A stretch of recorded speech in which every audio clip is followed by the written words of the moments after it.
Planeta Verde. Planeta Verde. Planeta Verde. Podcast Planeta Verde. Oi, pessoal, sejam muito bem-vindos ao Planeta Verde, o podcast que fala sobre meio ambiente, sustentabilidade, preservação da natureza, reciclagem e muito mais.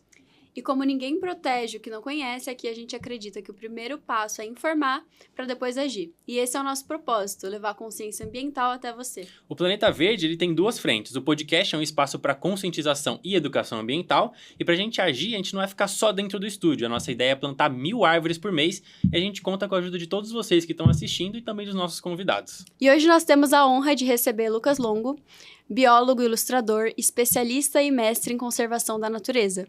Foi gestor da APA Capivari Monos e hoje é gerente de projetos educativos do Instituto Amparo Animal. Há cerca de 10 anos se dedica também à observação de aves e produção de materiais educativos voltados à biodiversidade, além de realizar palestras, oficinas, projetos e consultorias ambientais. Seja muito bem-vindo. Olá, pessoal. Obrigado. Satisfação estar aqui no Planeta Verde. E vamos lá ver como é que a gente pode colaborar aí com as experiências e trocas. E parabenizar vocês por esse canal de informação e de mobilização ambiental, né? Tão importante hoje em dia. Bom, prazer estar aqui com você. Legal que já é a segunda vez que a gente se encontra aí na vida. Que bom que a gente está aqui conversando hoje. E para começar essa conversa, Gus, conta pra gente como é que começou a sua carreira nessa área ambiental.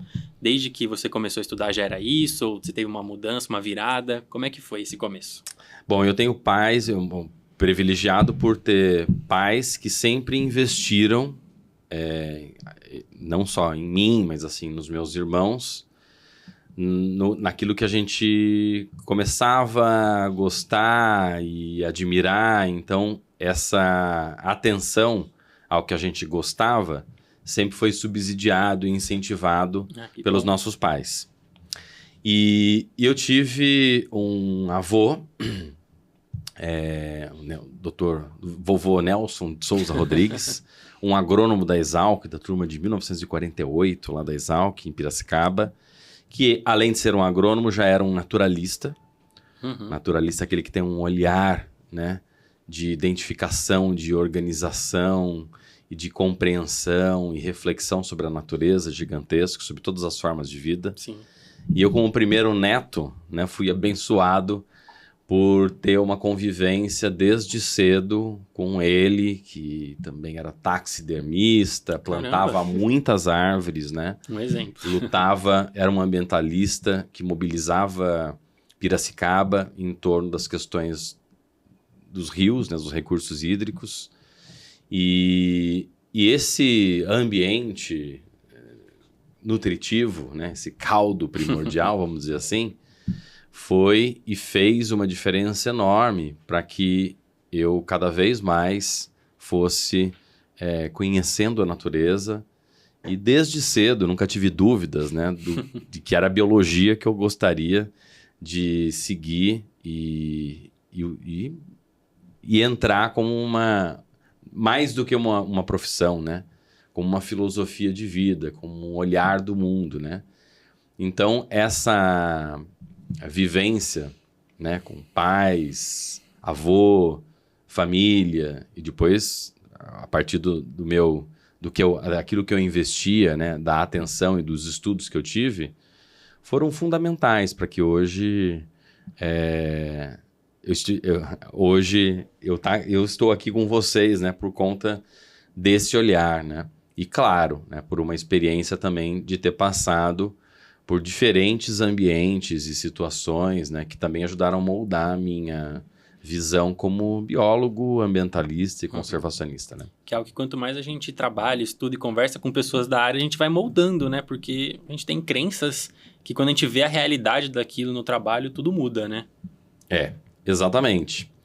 E uma coisa muito importante, que eu já deixo claro desde o início, é que quando a gente fala de ambientalismo, né, de mobilização ambiental, de engajar as pessoas por uma causa socioambiental que não se separa, né, é uma coisa só, social e ambiental é junto, né, assim como natureza e biodiversidade, a gente também é integrado e faz parte disso. Quando a gente fala de conservação de natureza, que é o que eu faço, que é o que vocês estão fazendo, que é quem está ali na mesa operando, todos os botões também está fazendo, e quem está assistindo também está fazendo, e outras pessoas um dia vão fazer, é uma ação coletiva. É uma ação que a gente precisa das pessoas. Porque senão não há conservação. Se a gente é colocado numa condição de ter provocado a atual crise climática que a gente vive, por outro lado, a gente também está numa condição de mudança, de virar a chave para o outro lado. Com certeza. Então, conservação é uma imensa ação coletiva que depende de um número gigantesco de pessoas. Então, quando a gente não estiver mais aqui, alguém vai estar fazendo. Né? E esse é justamente o papel da educação ambiental, né? Você Exato. plantar a semente para no futuro terem outras pessoas que vão estar ali cuidando disso. Exatamente. E é uma visão também da educação ambiental crítica, freiriana, né? De um olhar antes do olhar da alfabetização, né? E da ortografia para um olhar para o mundo, né? Bem freiriano. E que coloca a educação ambiental num lugar onde ela tem que ser colocada mesmo, né? Num eixo transversal sobre tudo que a gente faz. Totalmente. Pensa, escreve, realiza, né? Ela não está na oficina de compostagem e nem de reciclagem apenas. Sim. A educação ambiental é a maneira com que a gente está aqui hoje, se comunicando. E lidando com todas as coisas da nossa vida. E lidando com tudo. Né? A maneira com que a gente vai planejar uma atividade, receber uma escola, o que a gente vai entregar, o relatório com que a gente vai entregar, a forma com que a gente se comunica, né? Então, a comunicação e a educação ambiental é uma base fundamental para a conservação da natureza. Então, quem não se comunica, aí usando o chacrinha, né? Quem não se comunica se trumbica mesmo, porque a gente não consegue transferir, né? E compartilhar aquele conhecimento para que ele chegue onde a gente quer que chegue. Então, quanto mais gente se comunicando, melhor, Exatamente. Né? E nós, nos nossos projetos, que a gente faz parte de vários já hoje em dia, a gente incentiva, né, os nossos alunos a falar com outras pessoas sobre o que eles aprendem. Além de fixar o conhecimento, você passa a mensagem para frente, que é o mais importante, né? Precisa de que as pessoas conversem cada vez mais sobre natureza, conservação, e a gente está aqui para isso, para as pessoas terem um know-how maior, para saber o que falar, o que pensar, como debater esse assunto de forma cada vez mais consciente. E destacando que a natureza, né, que é o nosso grande objetivo, né, do trabalho de conservação, aliás, é a conservação da natureza, a natureza está conosco, Sim. Onde estivermos, né? Com certeza. Inclusive, sobretudo, na cidade. Claro. Né? Então, é um olhar também para uma mobilização e para um engajamento local, regional e global, né? Então, a natureza ela não está distante, ela não está longe, né? Não é a gente aqui e a Amazônia lá, né?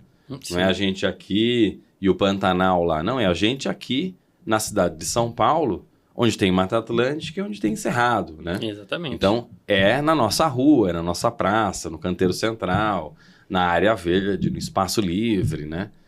E isso é muito legal, porque o olhar pela natureza, de busca e de compreensão pela natureza e para a natureza, traz também um olhar e uma necessidade da gente ocupar o espaço público, defendendo todo e qualquer cantinho de verde que a gente tem na cidade. Totalmente. Né? Porque isso cada vez mais vem fazendo e fará a diferença hoje e daqui para frente, né? Nas adaptações climáticas que a cidade precisa enfrentar e que não é a prefeitura e nem o governo do estado e nem o governo federal é quem vão mudar as coisas. A gente precisa mudar as coisas também como cidadãos, né? Totalmente. E desde pequeno, então, você já tem esse contato com a natureza e atualmente você trabalha no Instituto Amparo Animal, né? Como que é esse trabalho? Quais são as atividades que vocês fazem? Eu vou fazer, assim, uma linha de tempo muito rápida, tá? Talvez eu tenha atropelei algumas coisas. Então, eu terminei a minha graduação em Piracicaba, na Universidade Metodista de Piracicaba. Na sequência, vou lá, nos bastidores, né? Papai e mamãe, entendeu? Aproveitar, Muita né? coisa acontecendo, viajando, indo no museu, enfim, conhecendo pessoas, lendo, consumindo livros e lá. Aí eu conheci a conservação e a percepção de que a conservação era algo que eu não precisava aprender. A gente já estava fazendo. Plantando árvore na praça, na Nova Piracicaba, lá na minha cidade, na minha terrinha, entendeu? Isso já era um ato de conservação da natureza. Mas eu fiz uma especialização em conservação.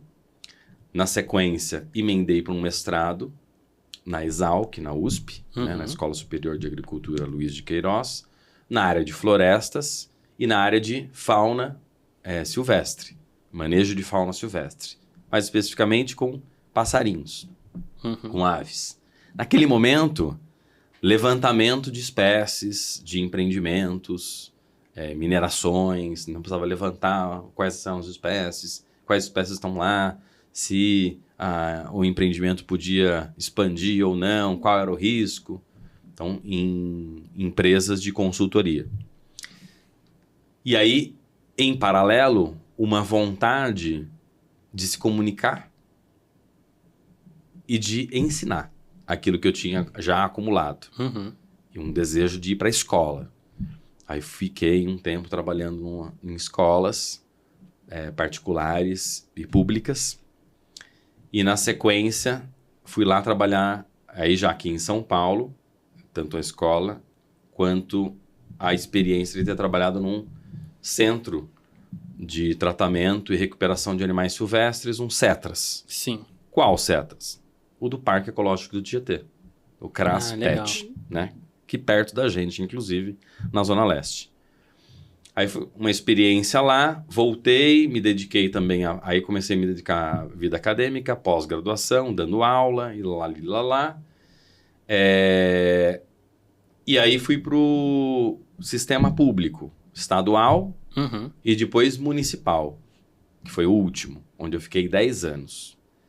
Eu queria destacar essa questão do sistema público e de trabalhar num ambiente onde a política pública ela existe, ela é elaborada, porque isso fez uma diferença gigantesca para o meu olhar como biólogo, que ainda estava na natureza distante e não na natureza do nosso lado, né?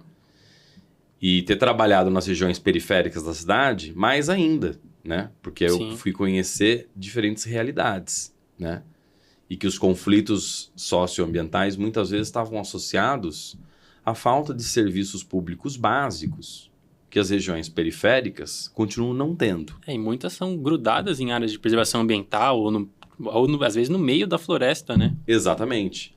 E aí na prefeitura eu fui justamente ser gestor da minha primeira unidade de conservação, primeiro Parque Natural Municipal da cidade, que é o Parque Natural Municipal Fazenda do Carmo, que está localizada na região de Itaquera, na vizinhança ali de São Mateus.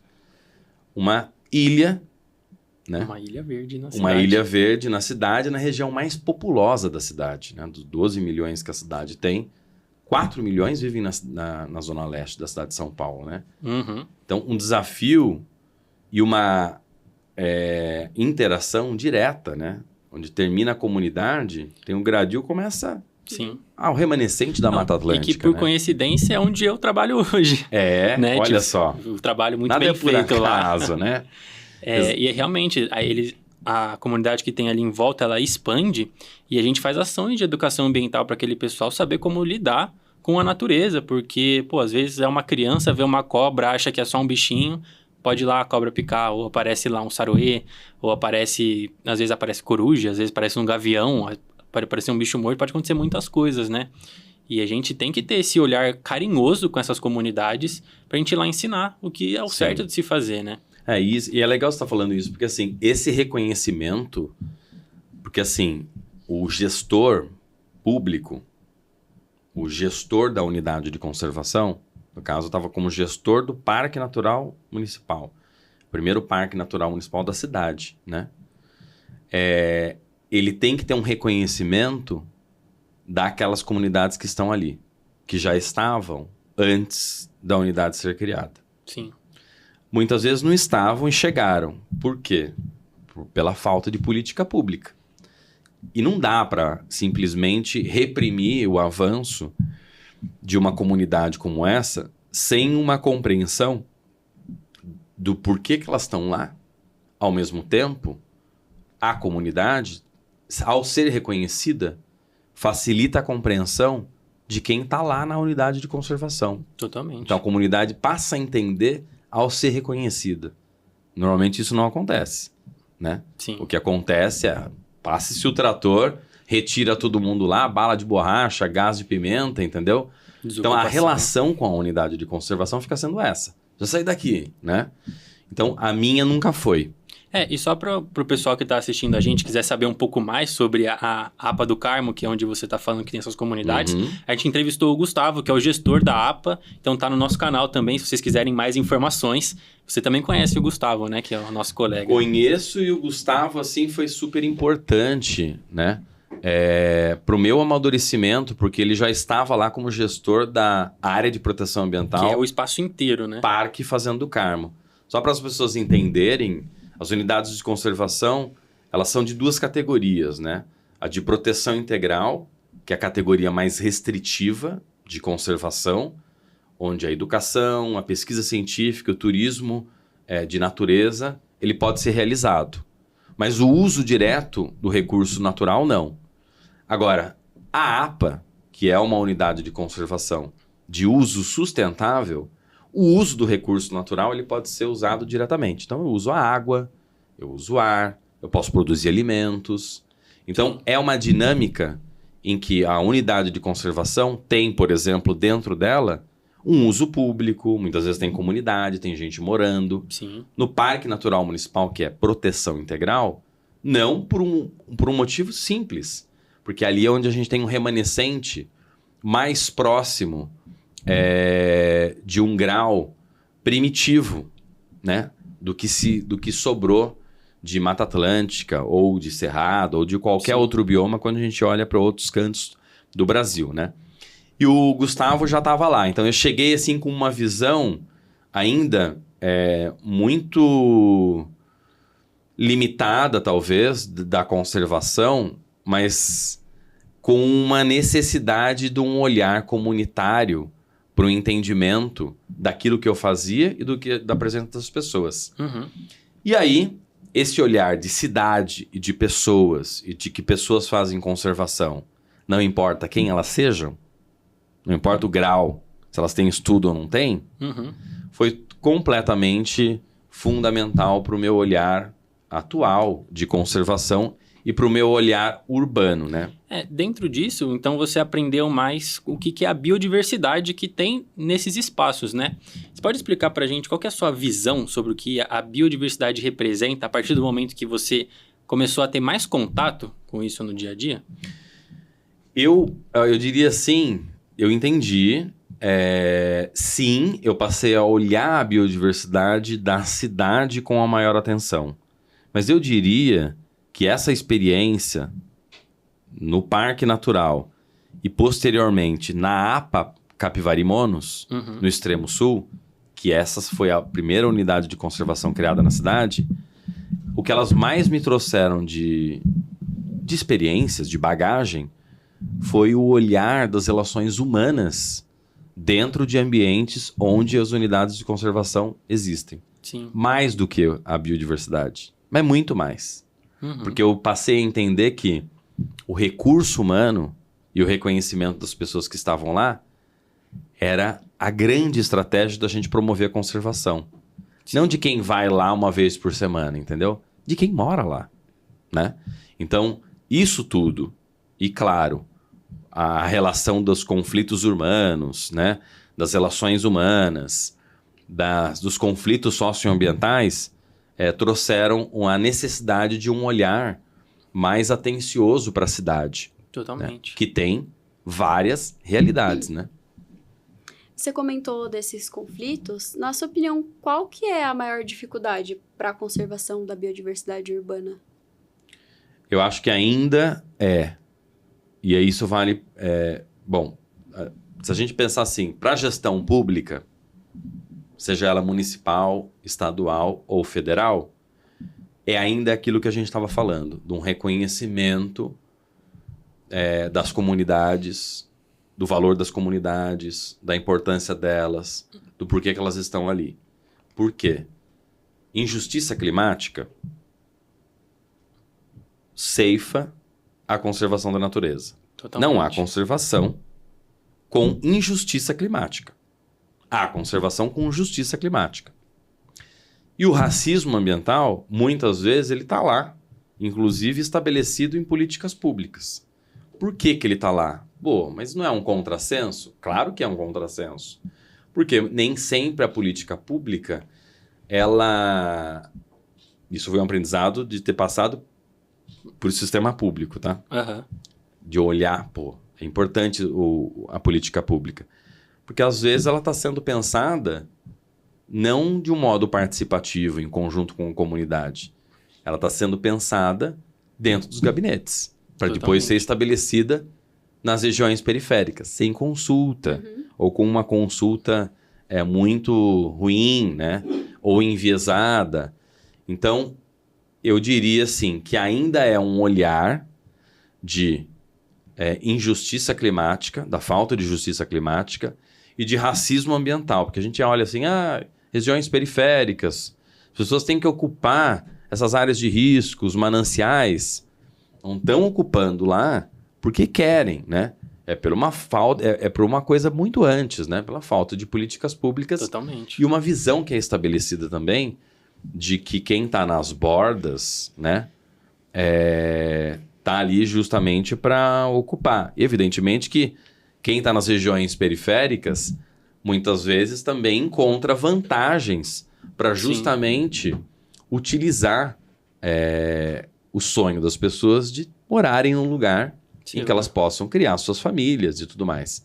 Então, eu acho que é uma questão de visão, em primeiro lugar, e outra coisa é uma questão de gestão pública e do uso do espaço público para uma relação melhor com a natureza, porque a gente ainda monta e expande as cidades de uma maneira concreta, literalmente, e asfáltica. Né? Como é que essa expansão da cidade, não só das áreas que a gente está falando de ocupação, mas a expansão da cidade, essa retirada dos espaços verdes para mais construção e ter cada vez mais pessoas, impacta na biodiversidade, especialmente nos pássaros, nos insetos que utilizam esses pequenos espaços verdes da cidade?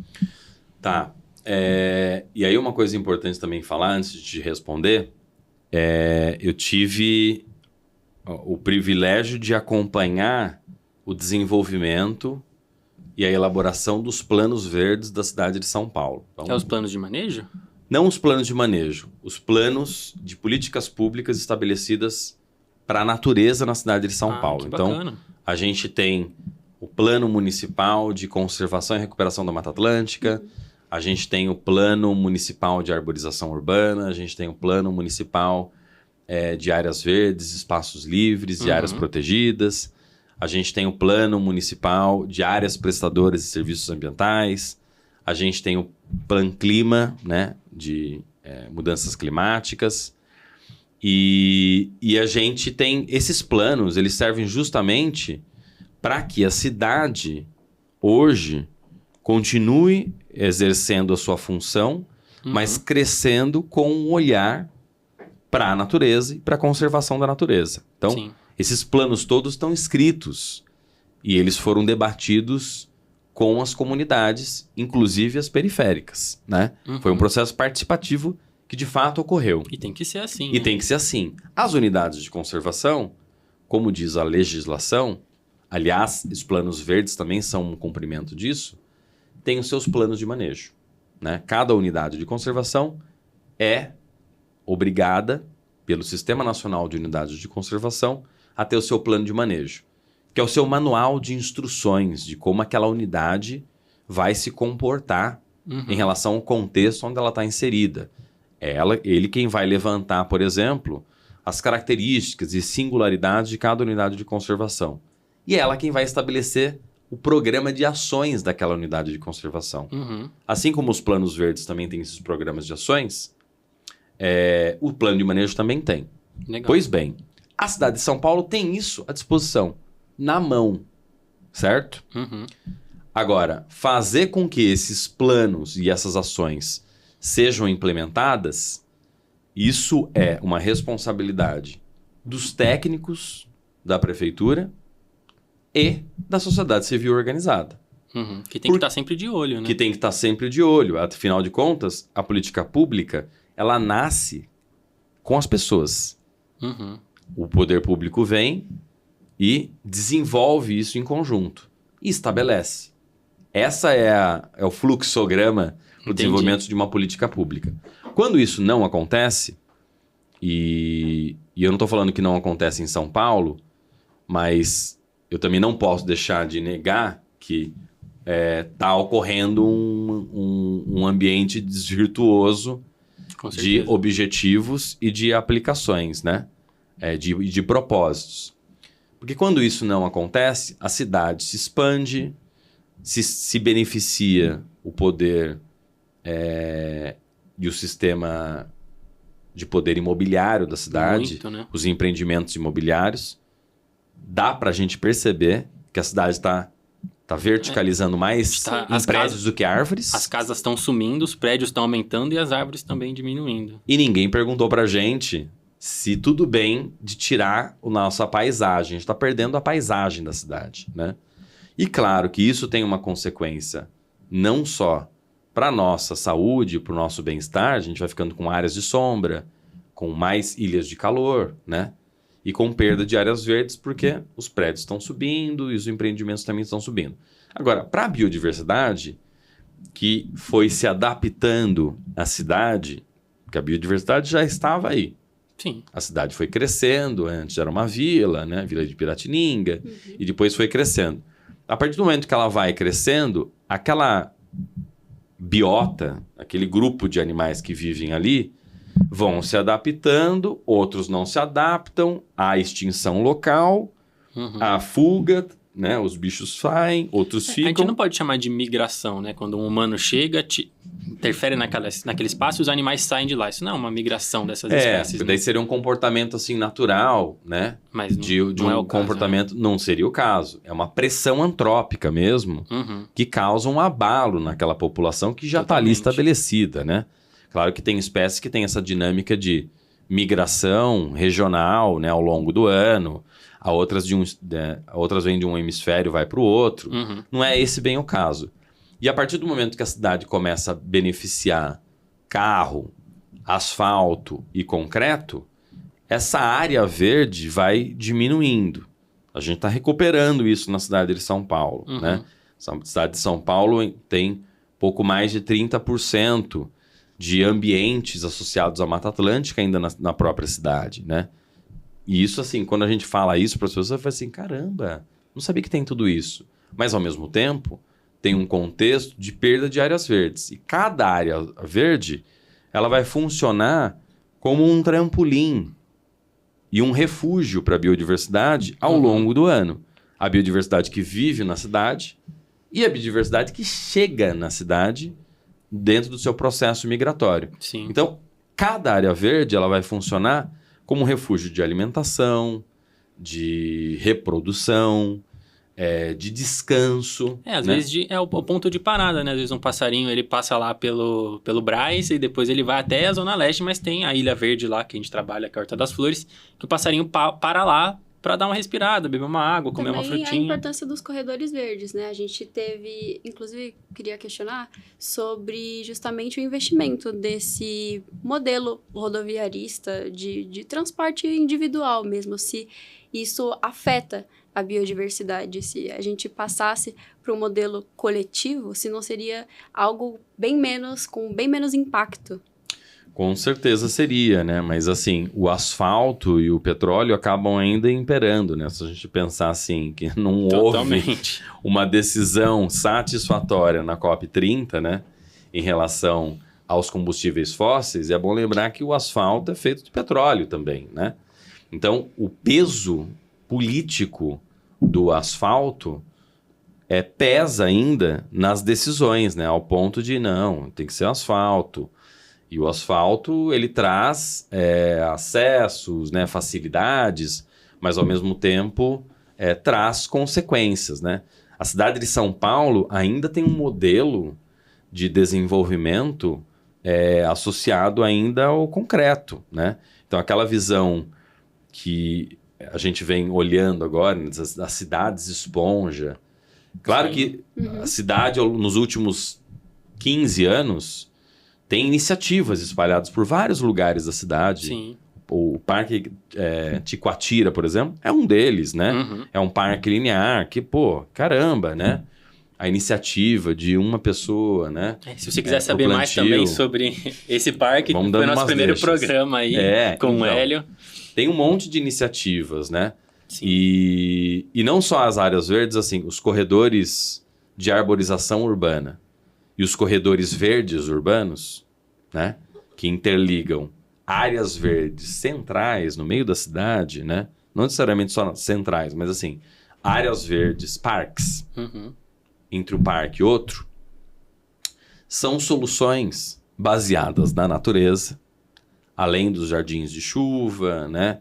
As calçadas em que a gente consegue ter absorção de água, né? Infraestruturas verdes, são todas tecnologias que estão aí e que já estavam aí, né? Muitas delas que já foram desenvolvidas e criadas pelos próprios povos originários, né? Então, a gente fala assim de permacultura e agroecologia, não foram os brancos que enviaram, já existiam. Criaram isso. Já existiam e ainda existe, né? No modo de vida. Então, eu acho assim, e uma coisa que também eu vejo é que a cidade está muito mais politizada em relação a coletivos e entidades, né?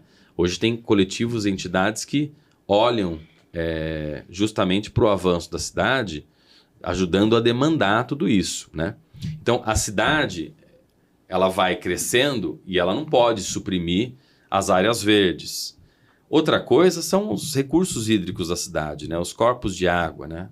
Totalmente. Tem uma métrica aí que diz assim, a gente não anda mais de 150 metros na cidade sem passar por um rio que está soterrado. Totalmente. Que está entubado, né? Dentro da cidade. E aí a gente tem várias crises hídricas pela má gestão desses recursos. E um sistema circulatório, né, composto por rios gigantesco sob os nossos pés, né? Então é um baita de um contrassenso, assim. E a falta de água, né?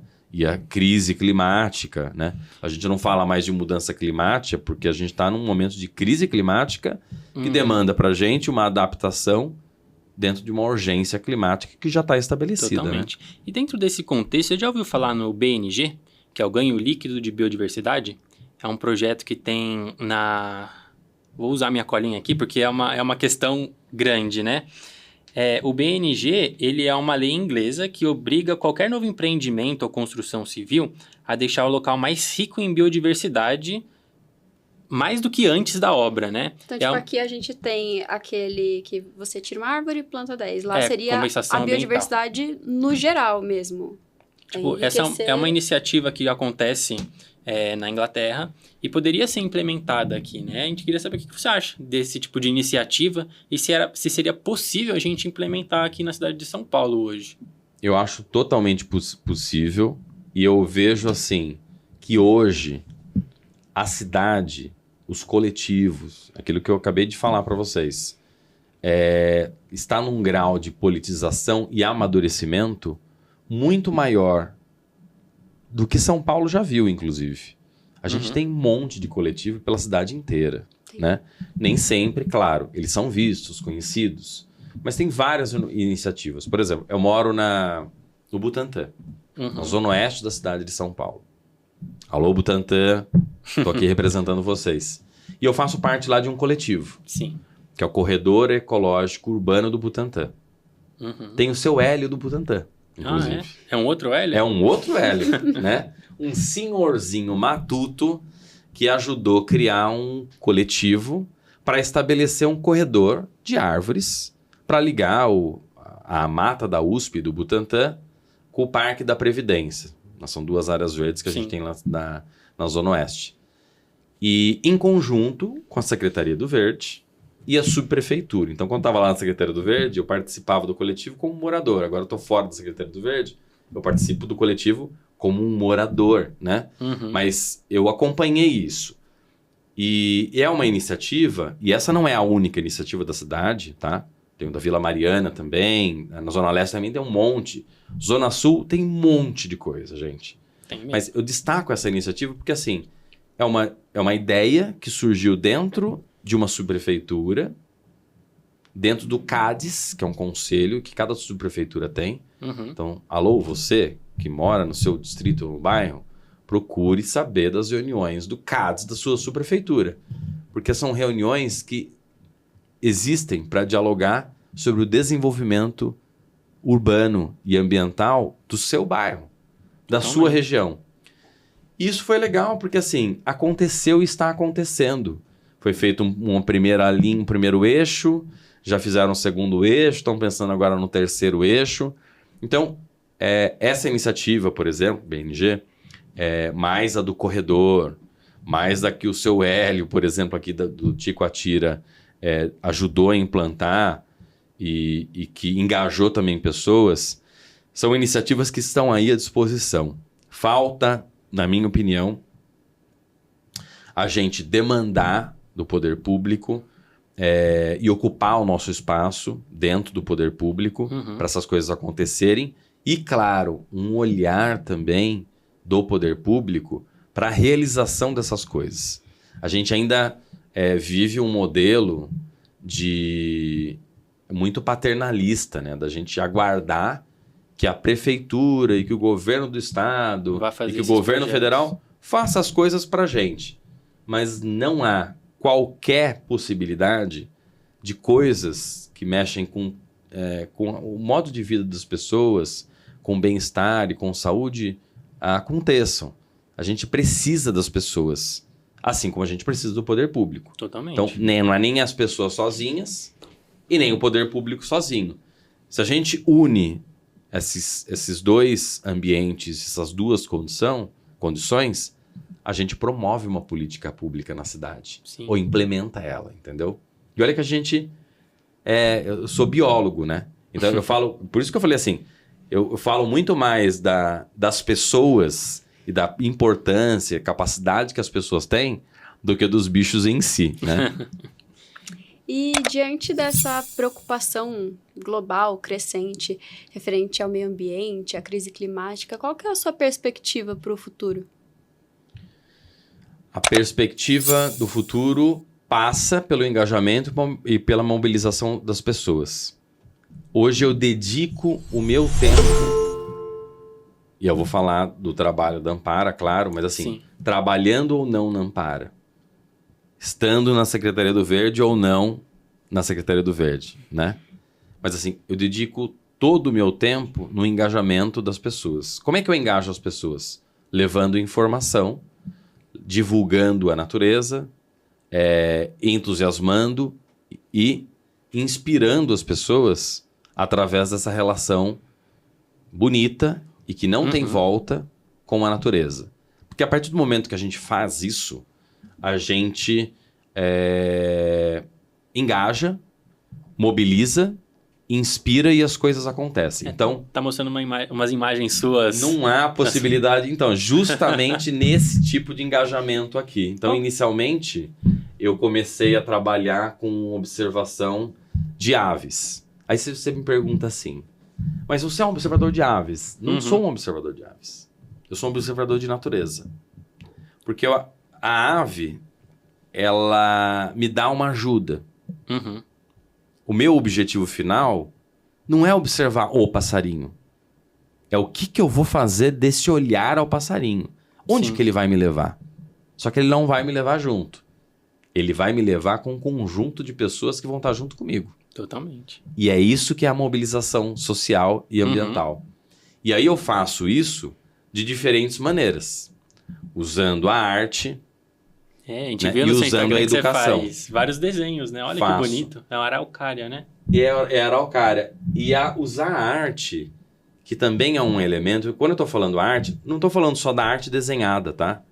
É a arte poética da literatura. Sim. É a arte da música, né?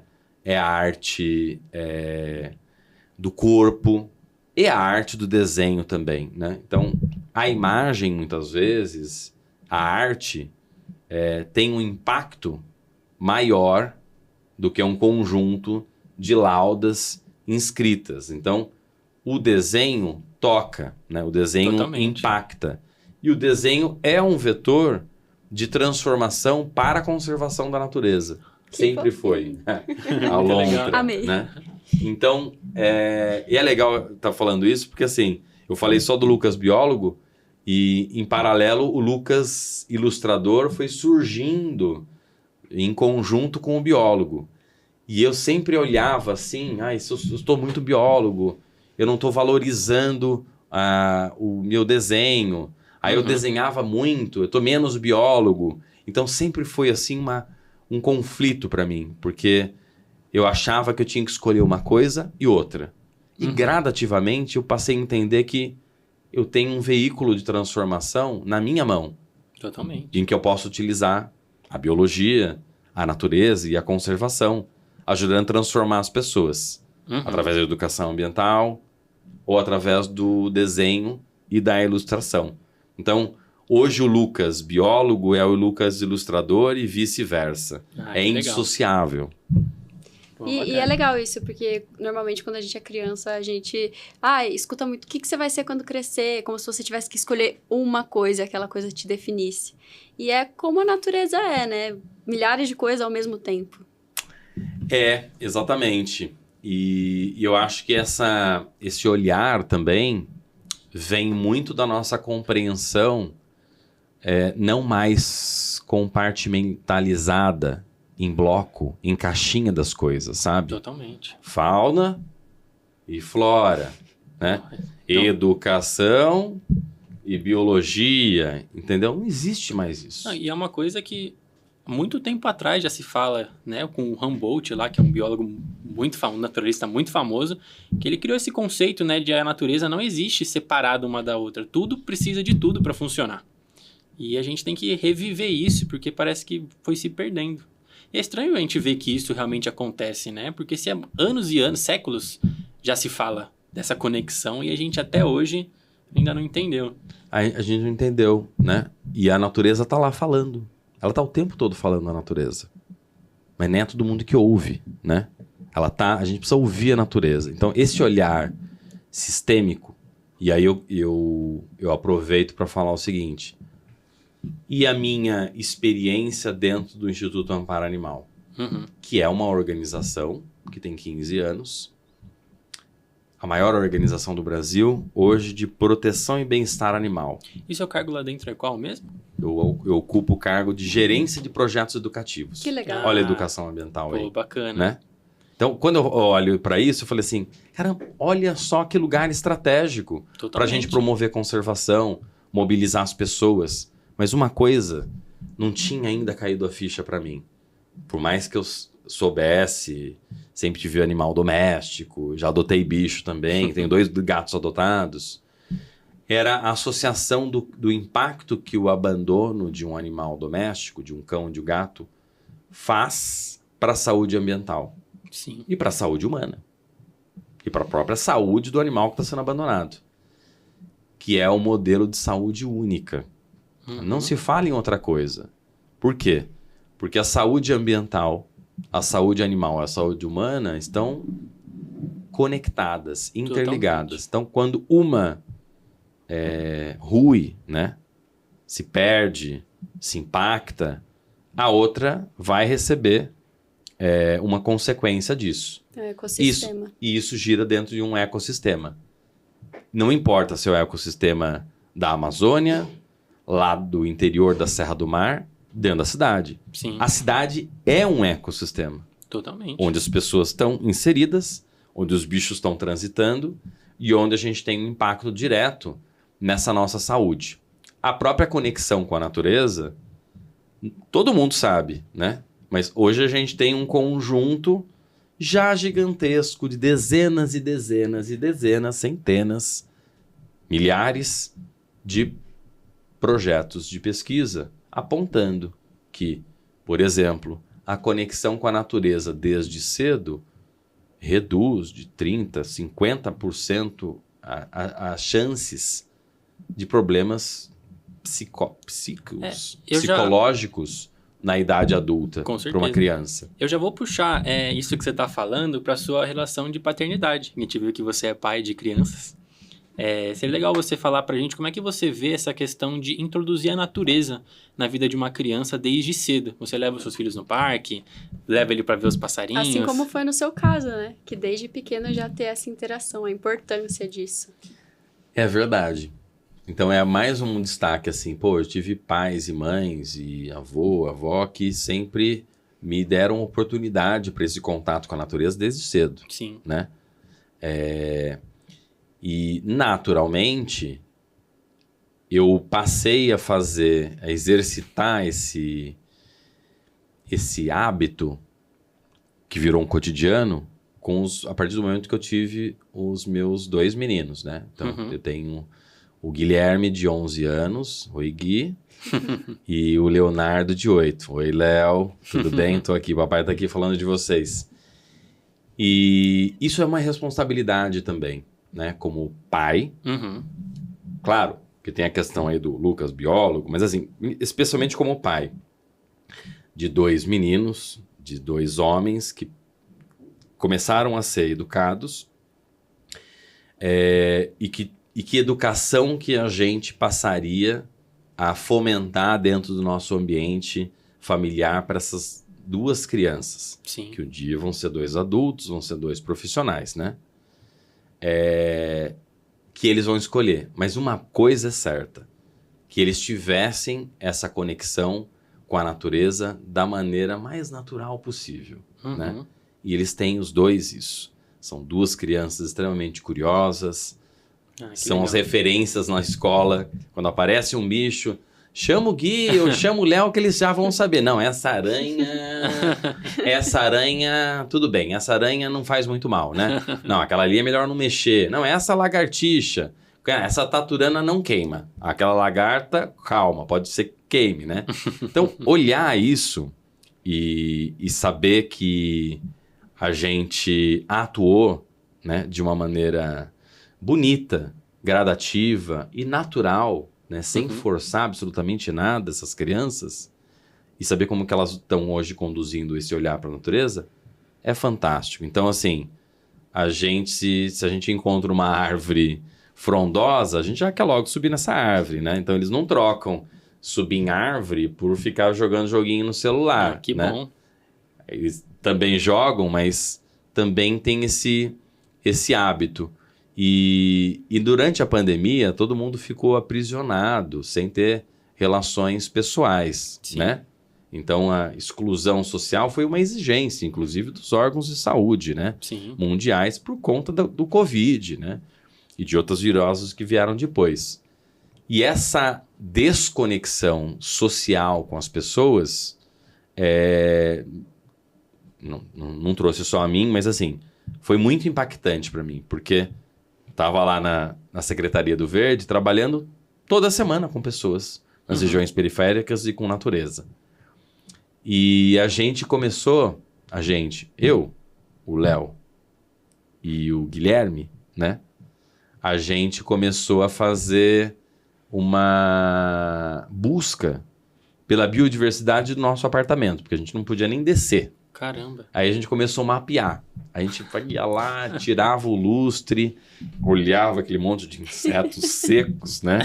E começamos a identificar cada canto de parede. E a gente começou a perceber que, além de uma espécie, que é a espécie humana que a gente pertence, a gente tinha 20 ou 30 outras espécies dentro do nosso próprio apartamento. Caramba. No 11º andar da região do Butantã, né? A gente divide nossa casa com outros animais. A gente né? divide a nossa casa com outros. E Que ter legal. filhos também trouxe uma responsabilidade que eu já falei, mas assim, um desafio de produzir coisas para essa turminha, né? Uhum. Então, tudo que eu faço hoje, claro, eu penso neles, mas a partir do momento que a gente vai fazer uma ação em que tem lá crianças em conjunto, sempre penso como abordar aquela criança, será que ela está curtindo ou não está? Vamos lá conversar com ela, porque ela está ali também representando o futuro do que a gente quer para a cidade, né? Para uma cidade mais humana, mais justa, mais ambientalmente correta, mas mais engajada, né? Porque eu não vejo as pessoas não fazendo a diferença no futuro, né? E a Ampara Animal, ela vem justamente para trazer esse olhar de saúde única para a cidade, para o Brasil, porque o objetivo principal é acabar com o abandono de animal doméstico no Brasil, acabar com o tráfico e acabar com ainda o uso das espécies silvestres como animais de estimação dentro de casa, né? Porque isso tudo traz um grande prejuízo. Que é diferente das pessoas que têm, por exemplo, biólogos que têm, por exemplo, uma serpente em casa para estudar o comportamento dela, num habitat controlado. É diferente de você ter um bichinho de estimação que tá ali, você pega bonitinho, põe de volta na gaiola e acabou, né? Exatamente. Então, garantir que toda e qualquer pessoa e todo e qualquer animal possa viver a sua vida livre, leve e solta, eu acho que é o objetivo de todo mundo, entendeu? E lá na Ampara Animal a gente faz isso, porque é uma área que justamente mobiliza as pessoas para o contato com a biodiversidade urbana, por exemplo, para uma compreensão a respeito da população do bugio ruivo da cidade de São Paulo, que foi uma das espécies já consideradas mais ameaçadas, de primatas mais ameaçados do mundo, mas ainda vive uma situação crítica, né? Porque tem primeiro a extinção local, né? Os bichos quase foram dizimados pela febre amarela, e o entendimento também que as doenças e as zoonoses estão inteiramente ligadas com a crise climática, né? Que é também uma condição provocada pelo nosso modo de desenvolvimento, né? E, ao mesmo tempo, é também uma crise que pode ser revertida pelo nosso modo de desenvolvimento que devemos mudar e considerar, né? Quando a gente expande uma cidade ou quando a gente faz qualquer tipo de ato, né? Relacionado para a conservação da natureza. E falando de desenvolvimento urbano, urbanização, e essa relação que a gente tem com os animais, muitas vezes a gente vê pássaros fazendo nidificação, construindo os ninhos deles, né? Com materiais que a gente descarta. Resíduos, né? Lixo, bituca de cigarro. Quais são os impactos desse contato para esses animais? São enormes, né? Então, por exemplo, microplástico, né? Sim. Ele está dentro de nós já. E desses animais que estão em contato direto com resíduos, aterros sanitários, represas, né? Eles estão com o corpo também tomado por microplástico. E microplástico traz uma série de consequências, né? Então, a gente já vive sobre essa condição. Pois é. E isso traz um impacto do ponto de vista comportamental, fisiológico, comportamental, reprodutivo. Né? Já tem microplástico sendo encontrado no feto de bebê. Em feto e alterando comportamentos reprodutivos, né? Inviabilizando, por exemplo, reproduções. Né? Imagine uma reprodução que deixa de acontecer. A crise climática, por exemplo, já causa isso, né? Porque se a gente pensar que as estações hoje estão completamente irregulares, a gente acorda num dia, tá 28 graus. Pois é. De noite, tá 19 graus, 18 graus, 15 graus no mesmo dia. A gente perdeu essa graduação de que as estações fossem acontecendo num ritmo natural. Vai elevando a temperatura devagar, vai caindo devagarinho, né? Então, todo mundo está sofrendo isso. Então, imagine para os ciclos reprodutivos Totalmente. dos insetos, por exemplo, que alimentam uma infinidade de outros animais, nesse período que a gente está, inclusive, que é o período reprodutivo, Sim. né? E uma cidade que não tem só rato e pombo e urubu, né? Tem uma infinidade de Tem uma animais. infinidade. Se a gente for, assim, o último levantamento, inventário que a Secretaria do Verde faz, e é bom destacar que São Paulo talvez seja a cidade pioneira. Cada 1 ou 2 anos, um inventário novo sai Não de sabia. monitoramento da cidade de São Paulo. Hoje, são quase 1.500 espécies de animais, de fauna, entre vertebrados e invertebrados, na cidade de São Paulo. Então, você que está aí em casa, que pertence a uma espécie, saiba que tem outras 1.499 por aí na sua cidade, né? Uhum. E a gente está falando só de fauna. Se a gente for pensar nas árvores, Puxa, na vida botânica, né? ixi, aí já... Na flora, isso ultrapassa 3.000 espécies. Com O que a gente conhece, fora o que a gente ainda desconhece, mesmo na cidade em que a gente vive. Então, isso traz um impacto àquilo que a gente conhece como natureza, como patrimônio natural, mas também ao que a gente desconhece, né? E isso é uma pegada ecológica extremamente impactante, Uhum. porque a perda de espécies contribui para a perda de conexões no ambiente Não, e um totalmente. ecossistema e um ambiente florestal. A perda de um animal topo de cadeia, por exemplo, né? E de carreira, inclusive, né? Ao longo de todo o seu processo evolutivo, é gigantesca. É uma desorganização ecológica que vai trazer consequências. Qual vai ser a consequência? Perdeu, a floresta continua lá. Não, a floresta acaba. E acabando a floresta, acaba a água, acaba o microclima, né? Sim. Acaba condições de bem-estar e de saúde mais equilibradas na cidade. E essas perdas, elas são super perceptíveis, né? Há uns anos atrás, você viajava de um estado para o outro de carro e ficava o vidro do carro cheio de inseto. Hoje em dia, isso não acontece mais. Vagalume. Vagalume. Foi muito difícil ver vagalume. Muito difícil Cara, ver e vagalume. tem um pássaro que se via muito antigamente na cidade de São Paulo que não se vê mais hoje, que são os pardais. É muito difícil ver um pardal hoje. Tipo, Olha o pardal aí. esse Esse passarinho é um pardal bonitinho, né? macho. E é justamente por causa desse impacto do clima e as fragmentações dos ambientes verdes. Isso é o que causa a desaparição dessa espécie, por exemplo? O pardal, é interessante o pardal tá aí, porque é o seguinte, ele não é uma espécie nativa do Brasil. Sim. Ele foi introduzido, se eu não me engano, na década de 50 ou 40, na tentativa de controlar os mosquitos da febre amarela. Caramba, não fazia ideia dessa informação. E o pardal, minha gente, para ele comer um pernilongo é muito difícil. Né? Se fosse um Qual o pardal tamanho ninja, dele? né? De gordinho. O pardal é um bichinho granívoro, ele come grãos, ele come migalhas.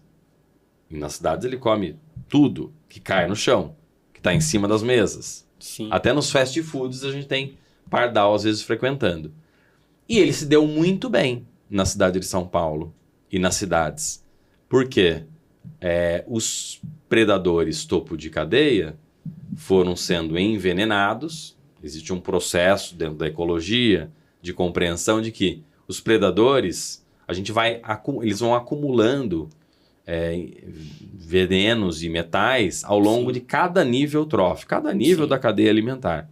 E até entrar em colapso. Ficam-se as presas, que entram em superpopulação. O pombo também foi assim. Sim. Foi introduzido no Brasil para embelezar as praças públicas. O pombo tá aí, o pardal não tá mais aí. Mas caramba, mas o que aconteceu com o pardal então? Hoje a gente tem predadores circulando na cidade. Sim. Mas o que mais a gente tem na cidade? Gatos. Tem fio elétrico. Tem fio elétrico, elétrico. mas entre casa e prédio, o que tem mais? Hoje em dia tem mais prédio. Onde que ele fazia ninho? Em buraquinhos, em beirais De casa. de né? casa. Tendo mais prédio, não tem mais espaço para o pardal. Quando você encontra assim, no tubo de um semáforo. Não, pois Você já viram? Já vi. Ele tá fazendo ninho ali, num buraquinho ali. Então, o crescimento da cidade, o desenvolvimento, traz a troca de fauna. Então, esses Totalmente. bichos, é uma hipótese, tá? Foram gradativamente deixando de estar na cidade, né? Por conta da verticalização. Caramba. E não pensem que é só o pardal que faz isso, né? Os outros bichos também foram impactados e tem que se adaptar conforme a cidade também vai crescendo. Uhum. Muitos prédios, muitos vidros. Muitos vidros, muitos ambientes espelhados. Muitos ambientes espelhados é colisão de Acontece aves. muito. Sim. Então, assim, predação por gato e impacto em vidro é o que mais mata passarinho no mundo. E Milhões. hoje a gente tem até aquele adesivo que você coloca aqui. Tem tipo uma textura que é para o pássaro justamente enxergar e não colidir com o vidro. E até vidros adaptados, já preparados para não ter essa reflexão, né? Uhum. Mas o que a gente está vendo é a cidade cada vez mais espelhada, sem nenhum desses adesivos, né? Pois e o é. impacto é justamente gigantesco, né? São milhões de animais que morrem todos os anos. E outra, é um dado subamostrado, né? Porque muitas vezes o bicho bate, voa e morre longe, né? Então a gente não Sim. consegue medir isso. Então Caramba. isso diz respeito ao quê? A engenharia, a arquitetura, a gestão urbana, como é que a cidade pode crescer sem ter esse impacto direto, né?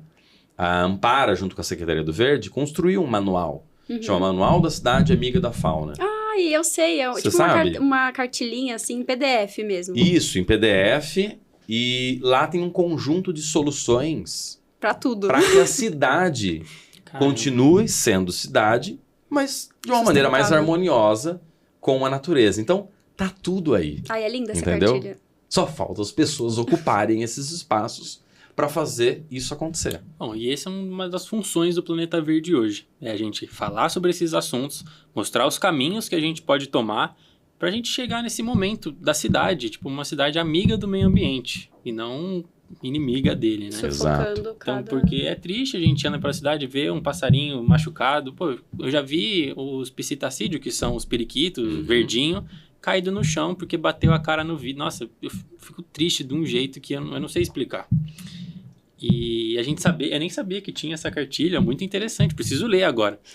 E também acho que todo mundo deveria ler, então a gente pode buscar colocar isso na descrição. Sim, tem. No episódio tem de ali. hoje. Faço questão de mandar depois para vocês, favor. pra gente fazer a sua divulgação. Isso já vale um programa Não, só pra gente pensar assim, 100%. soluções baseadas na natureza para a biodiversidade. Com certeza. Então, a gente já tá no final do nosso programa. Faltou, Ah. infelizmente, É essa questão, né? passou super rápido. Uma hora passa muito rápido, mas esse espaço aqui tá aberto para você vir mais vezes, falar de assuntos Legal, cada vez mais gente. específicos. Porque, nossa, quando a adorei. conversa é boa, ela voa, né? Nossa, eu adorei. É muito um bate-papo, assim, né? É assim que a gente tem que fazer, criando esse ambiente aqui, assim, Uhum. com as outras pessoas. Porque esse ambiente, assim, é que ajuda a engajar, sabe? E ficou faltando a gente falar mais alguma coisa? Que você queira destacar? Ou se você já quiser falar pro público as suas redes sociais, como te encontrar. Suas considerações finais, para ser melhor. Bom, a experiência, assim, de fato, né? Quando o papo é gostoso e é legal que o Planeta Verde cria... Eu fiquei vendo os outros programas, né? Eu falei assim, como é que vai ser, né? No meu caso, mas assim, de fato, ele criou um ambiente, assim, de informalidade, mas ao mesmo tempo super profissional, que deixa o entrevistado, né, super à vontade. E eu vejo que olhando bom. aqui vocês dois, que vocês também estão muito à vontade. Não, claro. Então, isso sim é muito legal. Então, agradeço enormemente pelo convite de estar aqui. Espero voltar, já fico pensando você assim em vai muitas voltar. outras coisas pra gente conversar a respeito. E como palavra final, né, de mensagem, o que eu posso dizer é o seguinte, gente, é imprescindível que a gente coloque como uma rotina e um cotidiano, assim como é escovar o dente, por exemplo, a gente ter ao longo do nosso dia conexão com a natureza. Seja da ida de casa ao trabalho, de prestar atenção mais na natureza que está ao nosso redor. Se a gente estiver de carro, tome cuidado, tá? Encoste o carro e contemple, não dirigindo. Se a gente puder não usar o carro e ir de bicicleta, ir a pé, usar o transporte público, isso ajuda a favorecer também uma melhor visão e ocupação do espaço público e uma conexão com a natureza. Eu estou falando isso, e eu estou falando para toda e qualquer idade. A gente fala muito da questão da criança, mas as pessoas, de uma maneira geral, estão todas submetidas a uma luz azul, uma tela, um smartphone, um tablet e um computador. E cada vez mais, né? E isso leva a um déficit de conexão com a natureza, que é importantíssimo que seja olhado e colocado como oportunidade para que as crianças não tenham, mas também para os adultos, né? E também para a melhor idade, para os idosos também.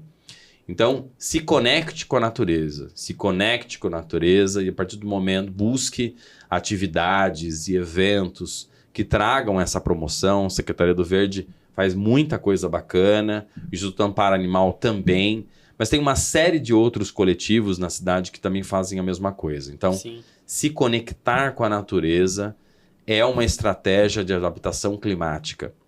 E lutar pelas áreas verdes é outra estratégia de adaptação climática. A crise climática está aí e é fundamental que a gente não pense só na gente. A gente vive em coletividade e a gente precisa cultivar a colaboratividade para a conservação da natureza. Então essas são as mensagens aqui que deixo para a gente inspirar comportamentos que tragam essa revolução, né? Bom, Lucas, muito obrigado. Fala, pessoal, suas redes sociais para eles poderem te seguir, para poder acompanhar o seu trabalho. Bom, eu tenho a minha conta de Instagram, lucaslongo, @lucaslongo. Lá vocês encontram também meu portfólio como ilustrador, que é lindo, né, de temas sociais e ambientais. Tudo junto, não se esqueçam. Sócio e ambiental andam juntos. E é meu canal também de comunicação e de troca com as pessoas, né? Lá eu utilizo aquele instrumento justamente para fazer toda a mobilização que a gente conversou aqui hoje, né? Legal. Justamente por lá. Então, chega lá, vai ser um prazer trocar informações com vocês. Agradeço mais uma vez ao Planeta Verde. Parabenizo pela importância da gente ter canais e ambientes que trazem uma mudança de comportamentos baseada no valor de atenção pela natureza e da importância das pessoas para essa mudança, viu? Obrigado, gente. A gente que agradece a sua presença. E antes de a gente acabar o programa, a gente queria falar para você sobre a nossa iniciativa, que é o Pedágio Verde, que é a nossa ideia do programa, com a nossa meta de plantar 1.000 árvores por mês. E a gente gostaria de contar com a sua ajuda. A gente tem um QR Code aqui para você poder doar uma árvore, que no momento é R$20 uma árvore. Se você puder doar para a gente uma e poder contar com a sua ajuda, vai ser muito bacana. E também, quando a gente for fazer efetivamente o plantio, contar com a sua presença lá para poder, não sei se dar uma palestra ou conversar com o pessoal sobre o impacto que plantar uma árvore causa, tanto para as espécies silvestres quanto para as nossas, né? E plantar árvore, gente, é um ato de colaboratividade, né? Para o mundo, para as pessoas, e é um ato de conexão. Quem nunca plantou uma árvore, gente, precisa plantar. Tem que plantar. Então, vou aqui já fazer a minha colaboração, por favor, ao Pedágio Verde. E vai ser um enorme prazer saber que a minha presença aqui fez com que uma árvore dentro dessa meta fosse plantada. Então, Com parabéns, certeza. gente. A gente que te agradece, então, Lucas. Então, pessoal, muito obrigado para você que assistiu esse episódio de hoje. Não esquece de curtir o vídeo, de comentar, de compartilhar com todo mundo que você puder. E é isso, até a próxima. Mais uma vez, muito obrigado a todo mundo Obrigado, que gente. veio e você Parabéns, também. viu? Tchau. Tchau, tchau.